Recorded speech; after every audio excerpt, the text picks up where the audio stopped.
Tonight, Donald Trump fights back against his conviction, attacking the judiciary and his political rivals.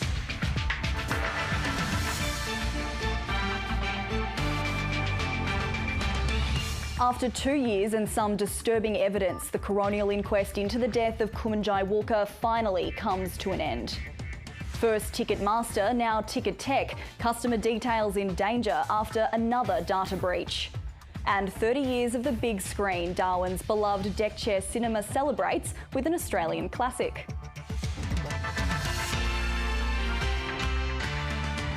Good evening, Olivana Lathouris with ABC News. Donald Trump has railed against his historic conviction in a rambling 30-minute tirade, blasting the judge, President Joe Biden and his political rivals. Speaking on his first day as a convicted felon, Trump vowed to appeal, claiming without evidence to be the victim of a conspiracy. His fiery response has been condemned as reckless by the White House, but it's fueled a record number of donations to his campaign. Thank you very much, everybody. And I very much appreciate the big crowd of people outside. That's incredible what's happening. A convicted felon, but no contrition. If they can do this to me, they can do this to anyone. But the judge allowed them to go into everything that I was ever involved in. Was he a bad boy here? Was he a bad boy there? The judge was a tyrant. So we're going to be appealing this scam. Look what they did to outside Trump Tower, the country's polarisation on display 5 months out from the election. Trump is a disgrace. You are a disgrace. My country's been turned upside down. Free Trump! Free Trump! Free Trump! Free Trump! Free Trump! He's free for now, but jail time is a possibility as Justice Juan Merchan decides what punishment Donald Trump deserves for his crimes and for flouting the judge's orders by attacking star witness Michael Cohen. Now, I'm not allowed to use his name because of the gag order. But, you know, he's a sleazebag. Everybody knows that. He could get some form of incarceration. That could be house arrest. That could be weekends in jail. Or it could be up to 4 years in a state prison. After mostly avoiding commentary during Trump's trial, his Democrat rival decided to weigh in. It's reckless. It's dangerous. It's irresponsible for anyone to say this was rigged just because they don't like the verdict.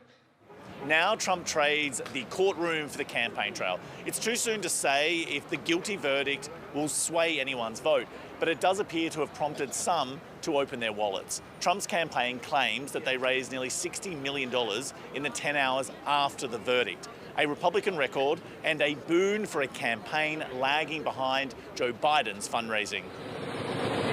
Money will help, but Donald Trump will be pushing against the tides of history to be elected to the highest office as a convicted criminal. Carrington Clark, ABC News, New York, New York. A warning, this story contains racist and offensive language and images and the image of an Indigenous person who has died. After almost 2 years of tense legal proceedings, the coronial inquest into the death of Territory teenager Kumanjai Walker finally heard its last evidence on Wednesday. Over that time, the coroner uncovered a trove of what she described as deeply disturbing evidence, including allegations of racism within senior levels of NT Police. Mr Walker's family are now looking to the future as the force grapples with a culture crisis. Melissa McKay reports from Alice Springs. For 66 long days, Kumanjai Walker's family called the lawns of the Alice Springs local court home. For people to be able to come and attend the process, it's like this logistical barrier that exists that makes it inherently stressful. Here, they were hundreds of kilometres from the NT community of Yuendumu, where Mr Walker was killed in November 2019. The Walpri-Liricha man was shot 3 times by then Constable Zachary Rolfe during an attempted arrest. One last thing to say. In early 2022, a Supreme Court trial acquitted the officer of any criminal wrongdoing, finding he acted in self-defence and in line with his training after the 19-year-old stabbed him with a pair of scissors. But the coronial inquest, which began 6 months later, delved far deeper than the night Kumanjai Walker and Zachary Rolfe came face to face in a dark room of House 511. So the police have just gone 2 different cars The coroner saw the community's fear and heartbreak and heard conflicting evidence about exactly what police were tasked to do on the night of the shooting. Ultimately, exactly how Kumanjai Walker died has never been in dispute. The bigger question for the coroner has been, why did it happen at all? She travelled to Yuendamu, hearing about the disadvantage faced by those in the bush, and uncovered evidence she described as deeply disturbing. The regular use of racist language among even senior police was made public, as well as allegations of use of force. Stop it! And despite resisting the witness box for more than a year, Zachary Rolfe's evidence uncovered some of the most shocking of all, racist awards being handed out by elite officers.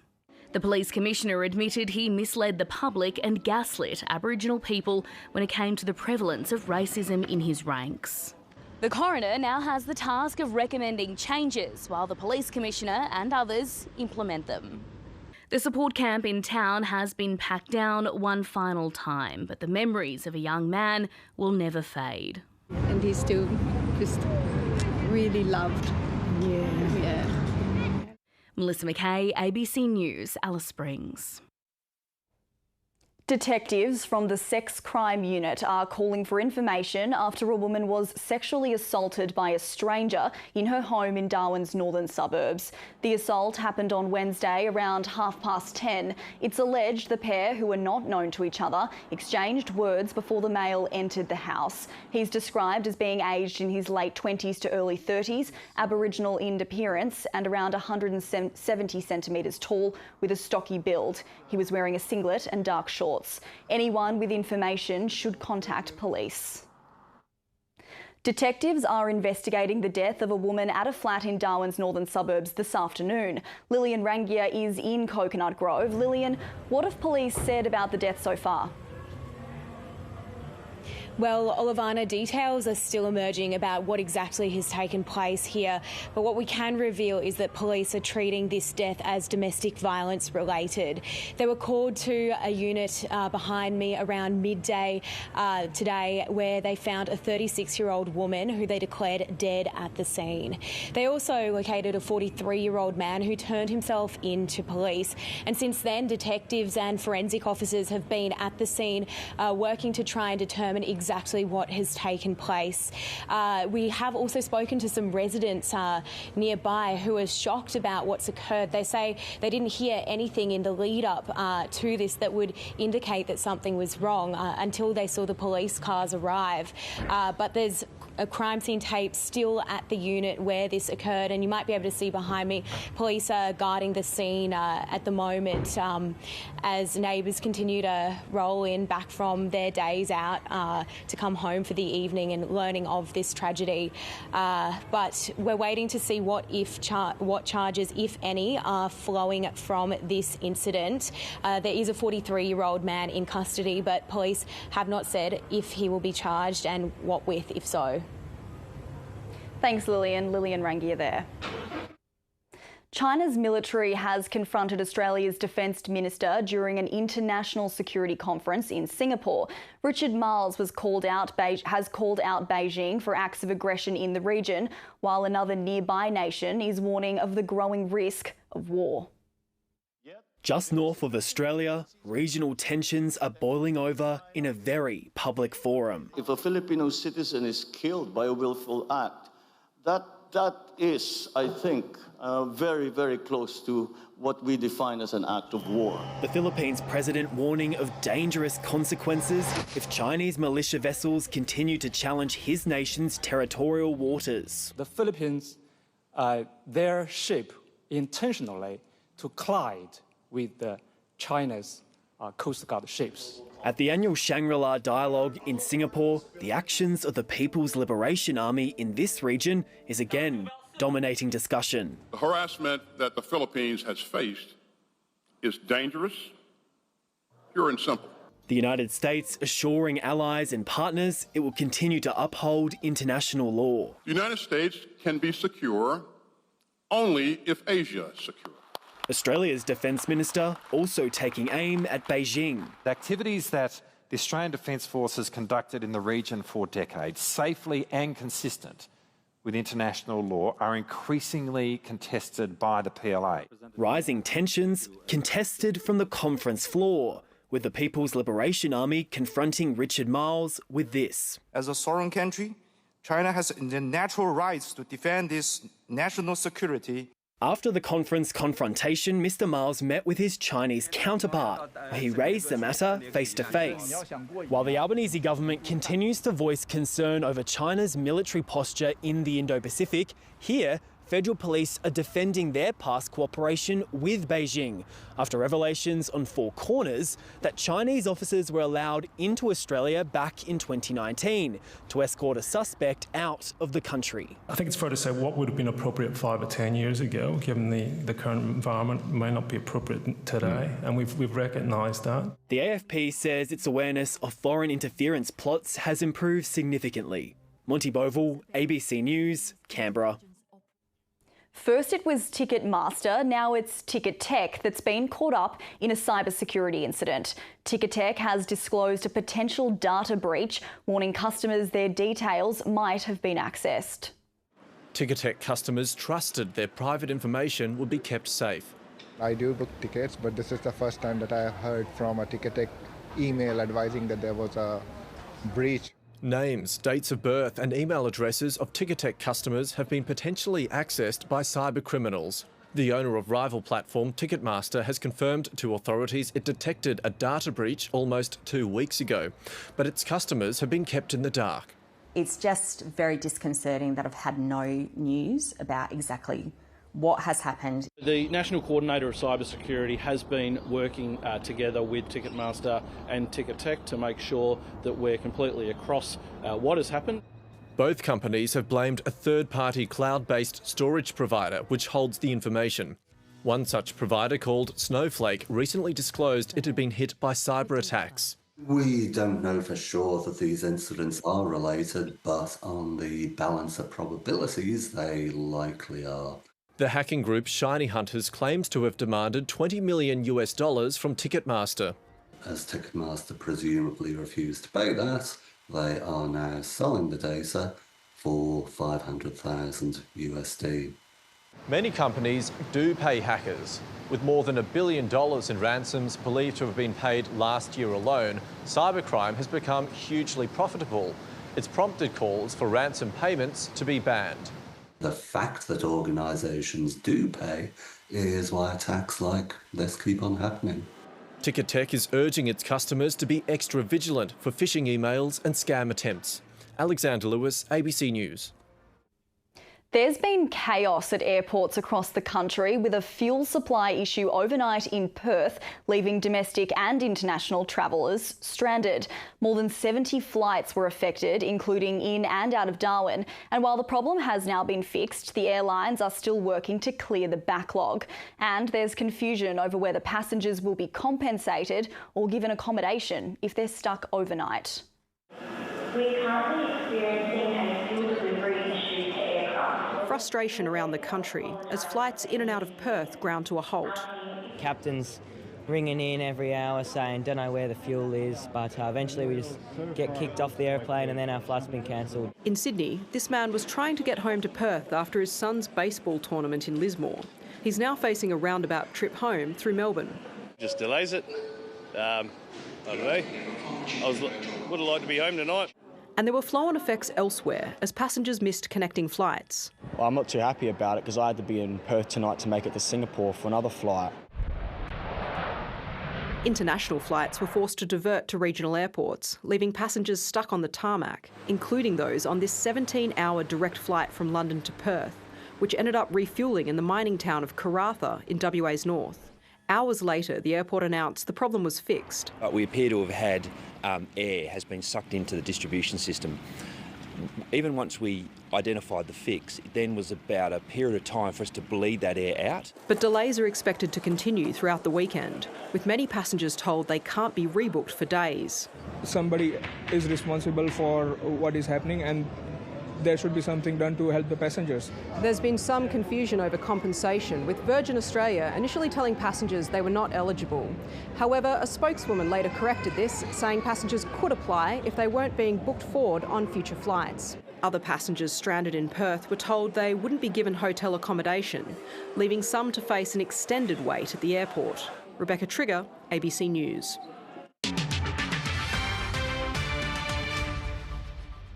Social media and smartphones are often blamed for damaging our mental health, especially when it comes to teenagers. It's even led the federal government to consider a crackdown on young people's access to platforms, with an age verification trial in the works. But a closer look at the science reveals a much murkier picture. The ABC's national technology reporter, Ange Lavoisier, has this special report. On a 10-degree morning in Charleville, 18-year-old Geordie is serving coffee to a sleepy town. Charleville is its own world. But in Geordie's pocket, there's another. It's like a second world, really. Like, you have reality and then you have social media, like two extremely different things. I'm on it 5.5 hours a day. So it's a lot less than what it used to be. For me, it was going... In high school, Geordie's daily screen time peaked at 7 or 8 hours, mostly on TikTok and Snapchat. And there's a reason she cut back. Things like growing up, I've always been a bigger girl. Just seeing stuff on social media and thinking, oh, like, am I not good enough? Do I have to look like that? There was also around-the-clock bullying. A group of boys at my school had tagged me in a TikTok telling me to go kill myself. So yeah, that for me, it was just so heartbreaking. And still, putting down the phone felt impossible. It was like that fear of missing out, I guess. You have to be on social media to know everything. What does social media do to your mental health? Honestly, it's kind of depressing because you're just like consuming, like I think because I know I'm consuming just mindless shit. This content is distracting, mesmerizing. Just scrolling and look at the time and realise it's been 5 hours. I got rid of Snapchat, Instagram, everything, TikTok. I think it makes me feel happy because I can socialise with my friends and watch funny videos. It'll make you insecure, it'll make you want more. Always wanting more is not always better. It can ruin you. Teen mental health has deteriorated in the last 2 decades. There's a lot of questions that parents have about this. Dr. Elisa Werner-Seidler is researching how tech affects young people's mental health. What we know about the link is there's a link, and that's pretty much what we know. In other words, more screen time might be causing worse mental health, or it might be the other way around. Thousands of researchers around the world are trying to find the answer by focusing on how teenagers spend their time online. Because doom-scrolling perfect bodies on TikTok might not be the same as connecting with friends via a game or chat. It matters what people do and how they do it and how long for and with whom. Of course, there is already a wealth of data on the subject. It's just not in the hands of researchers. The big tech companies have all of this information. If they were to share it with academics and scientists, we would be able to learn so much more quickly. All the major platforms have safety policies in place designed to protect young people. Parental controls, avenues to report inappropriate content and seek help, customisable settings and age limits, even if they're rarely enforced. It's their way of trying to undo the perception that social media companies routinely put profit ahead of safety. These companies are infamous for ignoring their own internal research on risks. Reset Tech is an internet research group that wants to see tougher rules for social media companies, especially when it comes to the dangers of the technology itself. A key law, the Online Safety Act, is currently up for review. I've never seen the appetite as strong as it is right now for government to legislate in this domain. Geordie is all for stronger rules. More so now than when her mum forced her to cut back her screen time last year. I'm thankful every day that my mum did what she did. If you had a big switch and you could switch off social media, not just for yourself, but for everyone, would you do it? I think I would, because there is so much more to this world, even if it was for a week, just so people could have that taste of what it would be like without social media. If you or someone you know is experiencing distress or depression, please contact Lifeline on 13 11 14 or get in touch via their website. A three-stage proposal involving a total ceasefire and return of all hostages has been put on the table, which could see the end of the war in Gaza. Details were unveiled by US President Joe Biden, who says it's been drawn up by Israel. There's no word yet from Hamas, but the White House is urging them to accept. A potential ceasefire for the people of Gaza, announced in Washington. It's time for this war to end, for the day after to begin. The leader of Israel's most powerful ally says the war has achieved what it needed to. At this point, Hamas no longer is capable of carrying out another October 7th. It's one of Israel's main objectives in this war, and quite frankly, a righteous one. According to Joe Biden, the proposal has three phases. An initial ceasefire with some hostages released and Israel withdrawing from populated areas of Gaza, followed by a permanent ceasefire, Israel's complete withdrawal and all hostages returned. The third stage would be reconstruction. Israel confirmed it's authorised a proposal, but said its war can't end until all objectives were met. It didn't detail exactly what it's proposed. Hamas, which pulled out of negotiations this week, says it's ready to deal positively with a permanent ceasefire proposal. While Joe Biden walks a fine line under increasing political pressure over America's support for Israel, congressional leaders have invited Benjamin Netanyahu to give an address in a show of support. It's not clear how much negotiating might be ahead to reach a ceasefire deal. The day after this war, still somewhere on the horizon. Emily Gromens, ABC News. The United Nations has renewed its appeal for aid to flow in Gaza, saying 4 in 5 children are going without food for days at a time.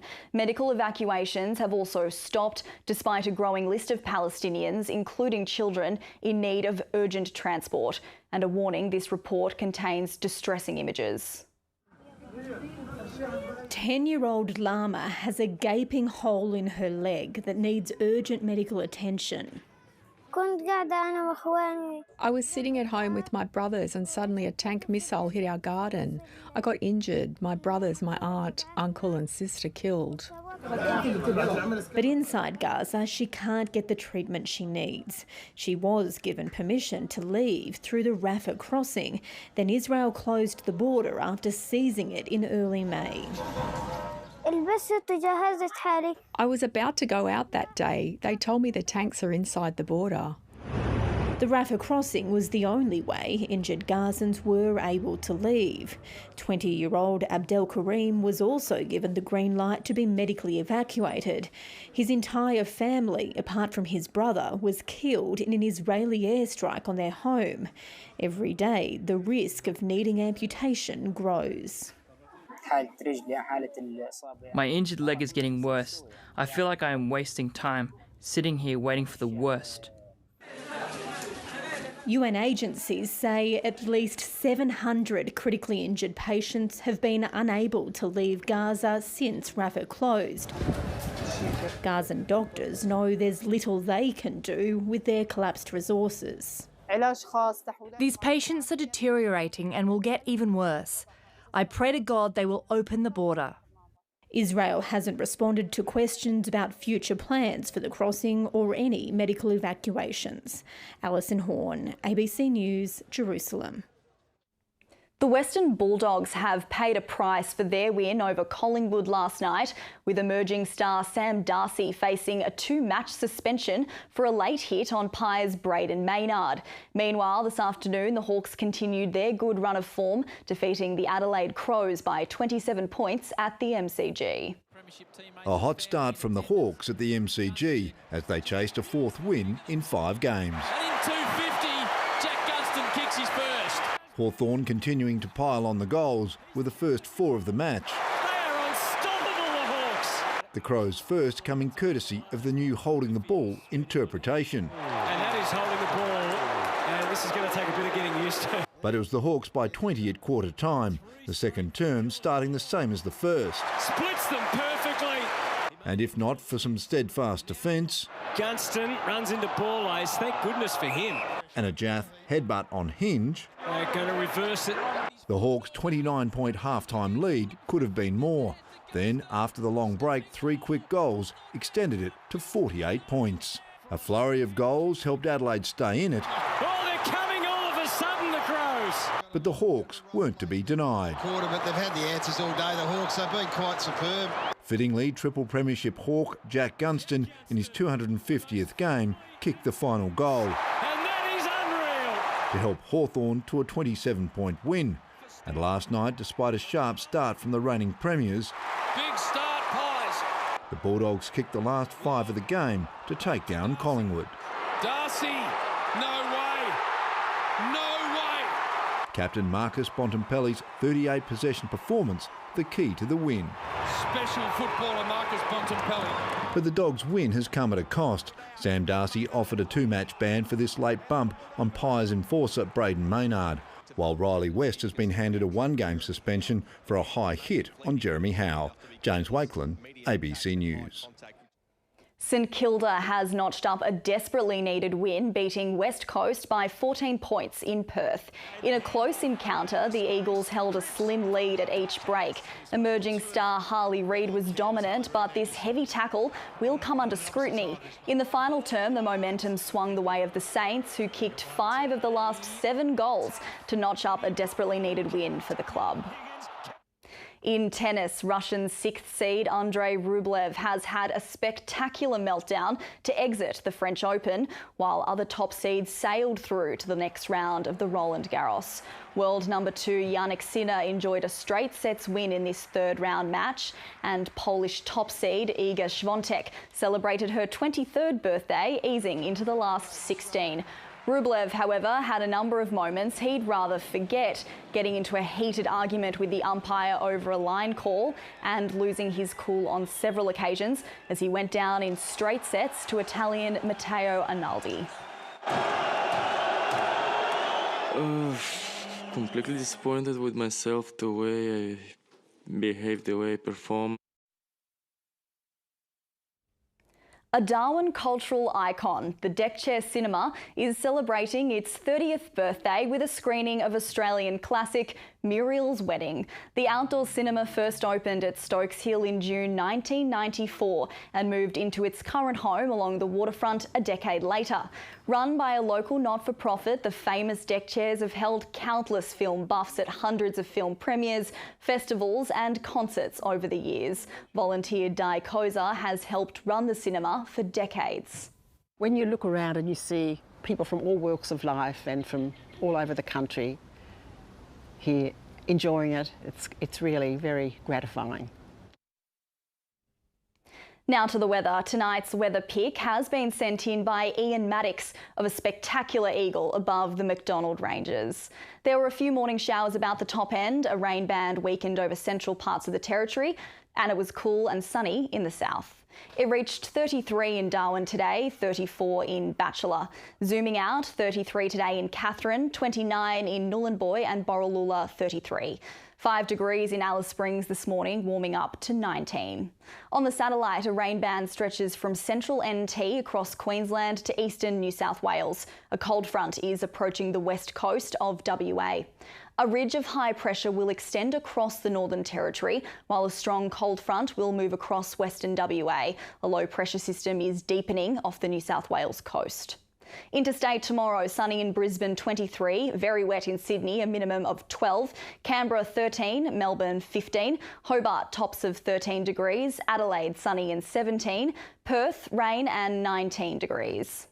Around the Territory tomorrow, another clear day in Alice, 18, Tennant Creek tops of 20 and Elliot sunny and 23. Further north, a bit of cloud about, 31 in Katherine and Borroloola, a top of 29 degrees in Nhulunbuy. And in the west, 33 and sunny out in Dundee, 32 in Batchelor, and it's heading for a top of 33 in Darwin tomorrow. The afternoon high tide will be just after 1 p.m. Some strong winds off the coast to 30 knots, seas off Darwin to 3 metres. The sun will rise at 7 a.m, sunset at 6:28. And looking ahead, a bit of cloud early in the week and some cooler temperatures returning from Thursday. And for those of you in Alice Springs, rain forecast on Monday, dry for the remainder of the week. And that's ABC News for this evening. Thanks for your company. Good night.